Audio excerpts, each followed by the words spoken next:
Okay, yeah. So the way I see it is, freedom in a freedom, like absolute freedom in a Hegelian context, is like, what we as human beings, by understanding the world in its totality, that's what we're trying to achieve. And um, it's not like this sort of anarchist conception of freedom, like, free to do whatever you want and, rock on, or like, that's a straw man. I mean, a very like vulgar anarchist interpretation of freedom, but like, freedom in a Hegelian context is understanding the totality of the world around you and developing deontological like duties in order to be free. Because like if you're a heroin addict, okay, you're taking like many doses of heroin and you're junking yourself or whatever the term is, like ruining yourself or whatever.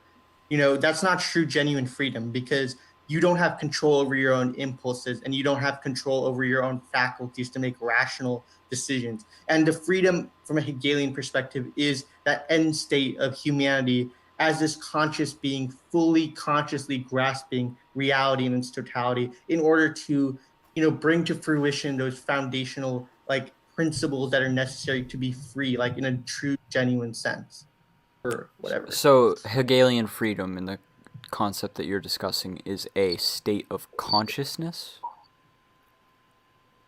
In a very simplified sense, yeah, but like it's a sort of sense of this great like it's not like it's not just pure individual consciousness. It's like this um it's a complicated concept. It's like this acknowledgement of a universal sort of reality, like how you reflect yourself in others, how you reflect various objects in yourself, like the totality of the world in yourself. Because when you fully grasp it in that interpersonal level, then you can make the absolute moral judgments. And human beings, the development of civilization is trying to grasp a particular absolute truth, or it's moving closer towards an absolute truth that's like all encompassing in a sense.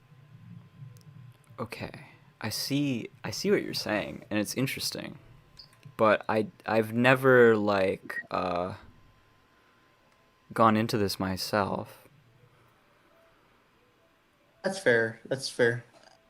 I mean, I'm like I said, I'm very layman. Like I read a few books on Hegel. I haven't like looked into the phenomenology or like the science of logic or whatever, even though I plan to. So like this is like a very, not the best way to like articulate the points, but like that's just the general outline of the way I see historical development and like ethical development and like the way the sort of the answer to Hume's law, the ought distinction, like trying to put a gap to it by acknowledging that naturally, there's a natural ethic that exists because of the intrinsic function of different physical objects that, are merely metaphors for an abstract reality or an abstract truth, in and of itself.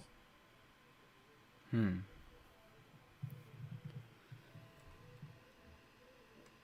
Like I can give an analogy, like maybe to like better visualize it because I feel like I'm sounding like really pretentious and cringe, and I feel like No, it's it's not. I love like philosophical talk. Like I like it. It's fine. All right, all right. So like a tree, like a set of trees in a forest, like they like there's no like consciousness to those trees in a forest. Like there's no, it's pure, a natural progression. And these trees, like they could easily selfishly, take all the nutrients for themselves or like, grow out and destroy all the, various other trees and not perpetuate themselves. But what you see as a phenomenon from a naturalist perspective is like trees often, share sunlight, share nutrients. They, go in certain proximities to get the best outcomes from a particular weather or climate or situation because it's like naturally without any ability to make ethical statements. Obviously you see this sort of natural behavior and you could say that's just a natural phenomena and it's just a reaction to stimuli, but from a Hegelian perspective that would be more of a an end to itself. That tree has an intrinsic function, the same way how human beings have an intrinsic function, the same way how the reality itself is more of a picture of a broader abstract or whatever. Okay, so can I ask you what the intrinsic functions of humans are in this perspective? Yeah, yeah, absolutely. So I think that what's critical, the most important critical starting point to get Hegel would be his philosophy of history, because that's where you have to start to really grasp, the function and the purpose of human beings as a super historical concept or confine. Like Hegel sees history as like made up of these. I don't fully agree with him, but like he sees history as made up of these great figures that really propel forward and perpetuate, broader behaviors, which, develop towards this end. And for Hegel, when you look at historical development, it seems to be a develop okay, so we can start with Greek civilization. Okay, he saw this sort of harmony in Greek civilization where essentially there was harmony even though human beings were not conscious actors who were able to make moral reflections. Like they basically saw themselves simply as a function of the state, like functionary of the state. And that's why there was this sort of harmony in Greek civilization to Hegel. And then post Greek civilization, there's a sort of negation where, we move away from seeing ourselves identified through the state apparatus, where we see ourselves more as independent, conscious beings. But, you know, it creates a sort of period of chaos where the harmony, dissolves. And Hegel doesn't necessarily see that as a bad thing. Like Hegel simply sees it as like a historical development. But the aim is, for there to be a reconciliation. There's the meme of the thesis, antithesis, synthesis, people who, don't really fully grasp the Hegelian concept. But we can just, for the lack of a better term, just for like a layman sense, we can use that terminology. So like the synthesis would be the consciousness of human beings having a collective character, because the negation is, the move away from Greek civilization. So when the consciousness is unified with the collective, like you have a collective consciousness and a solidarity, that is a true, genuine freedom, a totality. Like that is the Hegel, it's a sort of a contradiction because Hegel believed in monarchist governments and so forth, but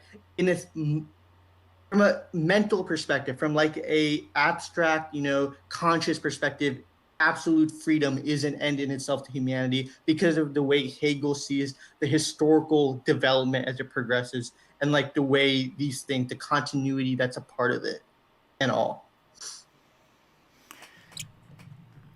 Okay, so there's a intrinsic human function of collective consciousness. Is the I think it's just a condition of mankind, because like Marx in the 1844 philosophic manuscript essentially expounds on this in a more simple fashion. But like human beings are distinct.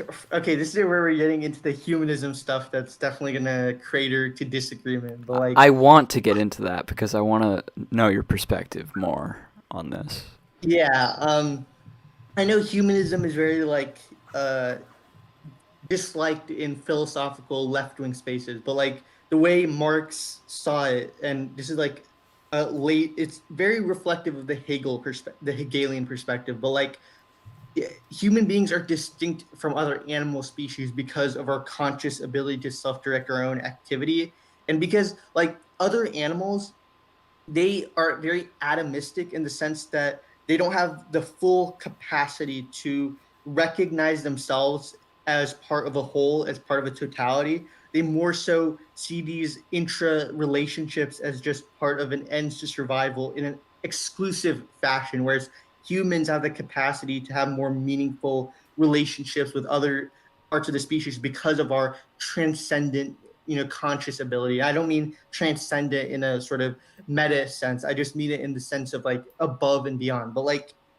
because of our species being, we see this is why Marx, even though he's a moral realist, he doesn't appeal to these abstract principles of justice and so forth that anarchists often appeal to, because he sees this as an end in itself. That's the Hegelian aspect of Marx. Like, he sees human solidarity as the fulfillment of our intrinsic functionary purpose. So that's essentially the way I look at it. So Okay, how do we know that we are different from animals in that way, and how do we know that they're different from us? Because like, I had this thought recently. Like, I feel like we don't really know what possible consciousness and belief systems animals, species, and even like plants have for themselves, simply because like we don't have access to them in the same way that I would imagine they don't have access to ours. Like, so I definitely understand that perspective. I also am very skeptical of empiricism. So like, I'm not going to say, the scientists brain scanned, their minds, came to the conclusion that, they're a distinct species. But the way I see it, I feel like most of philosophy hinge on the Descartesian notion that, like, I think therefore I am. Like, that's the base premise and presupposition we operate under. Like, for example, if you don't agree with that presumption that I think therefore I am, like, you basically are in an empty void and you can't really make any philosophical assertions. You can't acknowledge any, logical law or anything. So like, with the like, I can't tell you for certain that I exist, or you can't tell yourself for certain that you exist, but we sort of intuitively assume it. And I wouldn't, you could tell me that, like, you don't think that's objective, but like, I think deep down intrinsically, we all assume we are objective in the way we behave and in the way we act. Like, so, you know, the way we live our day-to-day lives, we assume that we're an objective entity. We assume that we're not just this, matrix, this object within a matrix that is being puppeteered by something else, or we're just an empty. well, I kind of, I don't know if I don't, I don't experience day to day things as like, or day to day life as like a objective phenomenon. I do kind of experience like being pulled around by different forces and like institutions and societal influences and things like that more than like following some objectivity. I don't really care about objectivity that much. All right, okay, that definitely makes sense. But I'd argue that that is a product of alienation. I think you know what alienation is, right? The idea that, you know, our capacity for, human consciousness to flourish, our capacity to fully experience, there's four components. I don't know if I remember all of them. There's nature, there's, our connection to ourselves, there's our connections to the collective, and so forth. But like, that alienation, I would argue, that very real human concept of alienation is what produces that sort of mindset of like wavering around, but deep down, there's still a sort of objective essentiality in the sense that you have memories that feel real to you. You have, life experiences that, while they're surrounded in a sea of meaningless, abstract, nihilistic deconstruction. I'm using nihilism not in a I'm using it in a Nietzschean sense Uh huh. of, Yeah. I don't mean it as in like a cool sort of, negation. I mean it as in like a sort of emptiness. But like, I so like, I feel like that there's that sort of meaningfulness that you grasp onto, even if, like, obviously when you're having this abstract philosophy, I can't say, I'm not even into analytical philosophy, to be honest. So like, I'm not going to say with certainty, but like, I think that's the assumption that I make in terms of the way I philosophically operate. Well, I do feel something within myself which is like this includes like my identity, like my self-conception, like my sense of myself as a being that does feel, I would not use the word objective, but I would use the word genuine to me. Okay, so But okay, the so thing about that is um runs like directly against all of the like societal forces that I also feel myself influenced by. Like it's a very like um there was this book by this guy named Eric Fromm who was writing about how like it's one of those things about how like we used to have a society where there was like meaning and everybody knew like their quote unquote place in the world and stuff, and nobody really like questioned these things, but everybody was kind of like happier. And he argues that like we actually try to escape the quote unquote freedom that we supposedly have like in this age of history. Um, but I have a totally different perspective on it. Like I feel like I'm a completely opposite kind of person than the person that he was saying like human beings intrinsically are, because I actually do value freedom and like self-conception and like the ability to define oneself like against your societal context, and like freedom from institutions and things like that. Like I don't want to escape freedom. I want to achieve a level of freedom that's actually greater than the supposed market freedom of this liberal capitalist society. I actually think what Eric, I've read some of Eric from, like, I think what he's saying is that, there's a sort of idolatry that goes on in a, non-humanistic societal framework. Like, like for a luxury car, for example, like it's a sign of status. You're trying to race after status and so forth. And it, Eric from argues, it's almost like a godlike character because you're transmitting things that like you're transmitting your own identity onto external objects, like sort of like this Christian deification of, who is it? Jehovah? It's Yahweh, I think. Yeah, I think it's that. Mm-hmm. But like I think Eric Fromm is arguing that there's an attempt, from at least the one book I read from him, like it's an attempt to escape that sort of people have this intrinsic desire to escape that landscape and be engaged in social institutions and behaviors that allow them for more full levels of expression and like creativity and like so forth. But like it's part of a human collective, not like a purely extrinsic individual sort of thing. I think that's what he's getting at. Well, that's interesting because for me it's very individual, simply because like I don't have the ability to build the types of institutions of wild creation that I would want to.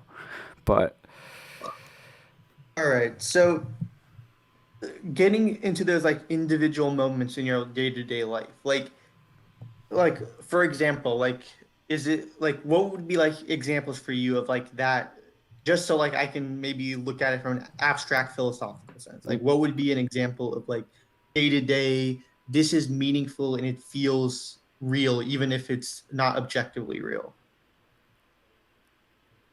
well, like if I'm engaging in like a creative activity. Right. So, like, when it comes to like the creative activities and like the creative endeavors we engage in, like, don't you think, it's part of our human, don't you think it's part of our intrinsic human desire to, engage in things that sort of reflect our sort of chaotic, sort of, messy existence? Like, don't you think art is this attempt to, whether it be vocalize or paint or whatever. This isn't even like a exclusively humanist concept. Like there's people like existentialists like Paul Sioran who talks about Neil Sioran. I forgot his name, but like they talk about this. But like, don't you think that those forms of expression are trying to get at something that's genuinely real? That's part of reconciling yourself with this external existence, like this sort of existential dread that is a part of our human reality, our human Well, existence. it has to do with that, but I don't like I'm actually more materialist than idealist. Like I wouldn't we can get back to this later if you want, but like I wouldn't necessarily agree with the like I think therefore I am line of things. But I do think that it's like there's something of an essence there, but I think that our essences we get from however the external world is. Like it's like I don't know how to explain this well enough, but like I don't think that there's a human condition that isn't conditional and wasn't conditioned by the way that society is at any given historical moment. Like I don't think that all of that chaos that you mentioned is inherent to the human being. I think that all of those things are simply societal consequences.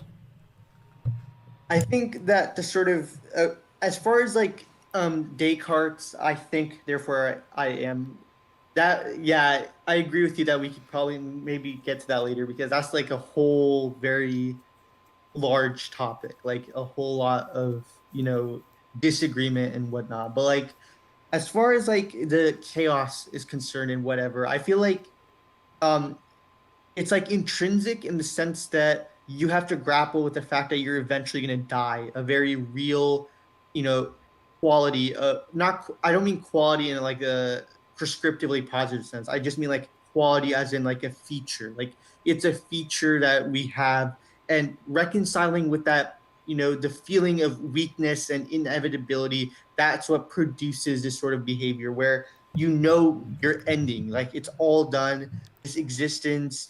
I hate to sound dreadful, but like all the sophisticated, phenomenon of living and whatnot, that's just going to perish. And part of that dread, that existential, state of shock or existential state of, you know, unable to grapple with reality. I feel like that's intrinsic because death is such a real human concept. And unlike other animals, I don't think they grasp it in the same level as we do. And of course, the rebuttal to that would be that, how do you know for sure that, a cat or a dog or whatnot can't experience the, same chaos of, conscious reconciliation with death? And the way I look at it is that animals are still, in this sort of bestial, period. Like they're not developed to this. It's sort of like Bakunin's idea of like humanity and, freedom, like the negation of bestial, you know, thinking is what's required, like as a prerequisite for freedom. And I think that animals don't have that ability to consciously reconcile with their demise, which is why they continue to live their life looking for like pleasures and survival and so forth without fully really having that creative capacity in terms of the way we look at them. Set aside, brain scans of birds or dogs or whatever, just general superficial, like I think that's the real distinction. Not just dying, but having to consciously grasp with that death. I think that's a really, you know primordial sort of human aspect of the creativity and whatnot. Well, even the way that there's probably a functional component that is, but like even the way that we conceptualize and interpret death is socioculturally, historically contingent as well. Like Yeah, I think the way that I would conceptualize of the things that you're talking about, as far as their like the component of them that works within ourselves as human beings because we're human beings is unironically the concept of desire in a Deleuzian sense.